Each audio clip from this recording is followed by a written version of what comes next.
Herkese yeniden merhabalar. Bugün güzel bir kurabiye tarifi veriyorum. 5 dakikada çayın kahvenin yanına hazırlayabileceğiniz güzel bir kurabiye. Çok kolay ve pratik ve de kıyır kıyır bayatlanmayan güzel bir kurabiye tarifi vereceğim. İsterseniz bunun hamurunu dondurucuya atıp sonradan istediğiniz zaman çıkarıp pişirebilirsiniz. Ve hemen bekletmeden hemen tarife geçiyorum. Bir paket yani 250 gram margarini kaseme aldım. Bir çay bardağı sıvı yağ ekledim. Bir yumurta ekledim ve bir paket vanilya ekledim. Ve önce biraz çatarla eziyorum. Margarinimiz oda ısısında olmalı. Yani yumuşak bir margarin olmalı. Eğer aniden yapmaya karar verdiyseniz margarini eritip soğutabilirsiniz.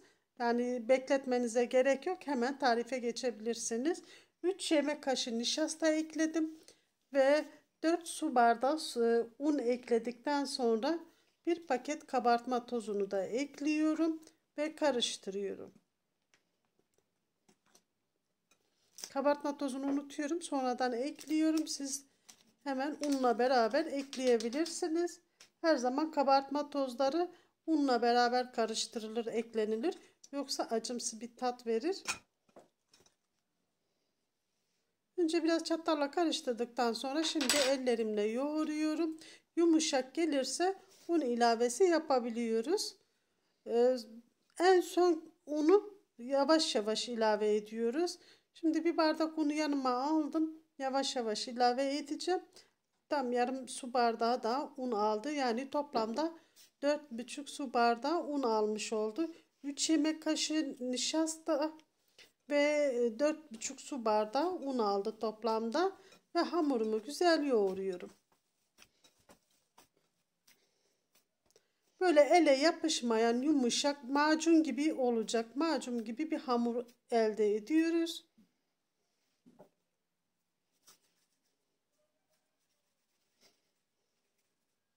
Şöyle göstereyim. Daha hiç kopmuyor. Açtığınız zaman, ellediğiniz zaman birbirinden kopmuyorsa ve ele yapışmıyorsa hamurunuz çok güzel olmuş demektir. Ve önce minik minik parçalar koparıyorum. Dediğim gibi bunu çayın kahvenin yanına pratik bir şekilde ya da ofislere konulur, bunu iş yerlerine konulur. İkram edilir gelen misafirlere. Siz bunu her alanda kullanabilirsiniz bu kurabiyeyi. Ve istediğiniz büyüklükte, küçüklükte ayarlayabilirsiniz. Ben fındık büyüklüğünde parçalar kopardım. Sonra o parçaları hepsini yuvarlıyorum ve tepsiye diziyorum. Bunlar çok fazla kabarmıyor. Olduğu gibi kalıyor. Birazcık fazla kabarıyor.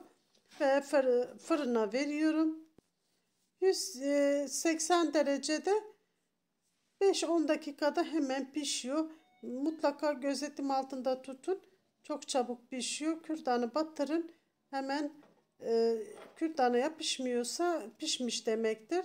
Bu arada ben tarçınlı ve pudra şekerini karıştırıyorum. 2 yemek kaşığı pudra şekeri, 2 yemek kaşığı tarçını birbirine iyice karıştırıyorum.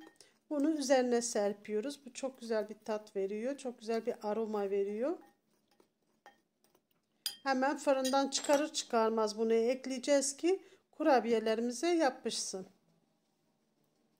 Ve hemen tepsimi çıkardım. Üstü çok kızarmayacak, altı da çok kızarmayacak. Dediğim gibi gözetim altında tutun. Bu şekilde kürdanı batırın. Kürdanınıza yapışmıyorsa, kuru kalıyorsa kürdanınız, kurabiyeleriniz pişmiş demektir. Bakın bu şekilde kıyır kıyır olması gerekiyor. Ve hemen sunum tabağıma alıyorum ve tarçınlı tozu üzerine gezdiriyorum.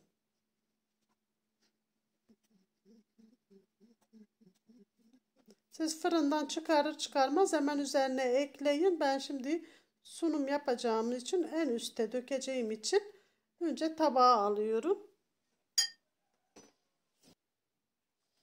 Sunum tabağıma aldıktan sonra her iki tepsi de pişti. İkisini de aldım. Ve hazırladım. Tarçınlı ve pudra şekerini de üzerine döktükten sonra kurabiyem hazır. Bunu kavanozlara koyun. Kapağını kapatın. Ve istediğiniz gelen misafirlerinize ikram edin. İsterseniz de dondurucuya da koyabilirsiniz. Buzdolabında da saklayabilirsiniz. Kolay, pratik ve çok lezzetli bir tarif gerçekten. Her daim elinizin altında olması gereken bir tarif. Ve buraya kadar izlediyseniz kanalıma abone olup zil bildirimini açıp videolarıma destek olursanız, yorum ve beğeni yaparak bana destek olursanız çok sevinirim. Deneyen ve yiyen herkeslere afiyetle şifalar olsun. Hepiniz Allah'a emanet olun. Görüşmek üzere inşallah.